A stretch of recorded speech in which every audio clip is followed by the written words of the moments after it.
एक बार महात्मा बुद्ध किसी गांव में गए। वहां एक स्त्री ने उनसे पूछा कि आप तो किसी राजकुमार की तरह दिखते हैं, आपने युवावस्था में गेरुआ वस्त्र क्यों धारण किया है? बुद्ध ने उत्तर दिया कि मैंने 3 प्रश्नों के हल ढूंढने के लिए संन्यास लिया है।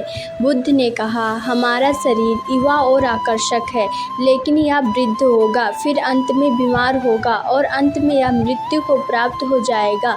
मुझे वृद्धावस्था, बीमारी और मृत्यु के कारण का ज्ञान प्राप्त करना है। बुद्ध की बात सुनकर स्त्री बहुत ही प्रभावित हो गई और उन्हें उसने भोजन के लिए आमंत्रित किया। जैसे ही ये बात गांव के लोगों को मालूम हुई तो सभी ने बुद्ध से कहा कि वह उस स्त्री के घर न जाएं, अतः वह चरित्रहीन है। बुद्ध ने गांव के सरपंच से पूछा कि क्या यह बात सही है? सरपंच जी ने भी गांव के लोगों की बात में सहमति जताते हुए कहा।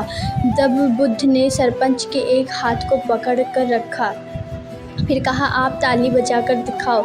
इस पर सरपंच जी ने कहा, यह असंभव है, एक हाथ से ताली नहीं बज सकती।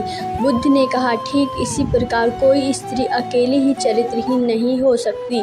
यदि इस गांव के पुरुष चरित्रहीन नहीं होते हैं तो वह स्त्री चरित्रहीन भी नहीं हो सकती है। गांव के सभी पुरुष बुद्ध की बात सुनकर शर्मिंदा हो गए। अतः इस कहानी से यही सीख मिलती है, अगर हम अच्छे हैं तो पूरी दुनिया हमें अच्छा ही दिखाई देगी, अगर हम सही नहीं है तो पूरी दुनिया गलत ही दिखाई देगी। इसीलिए खुद के अंदर सुधार लाइए, दुनिया के अंदर नहीं।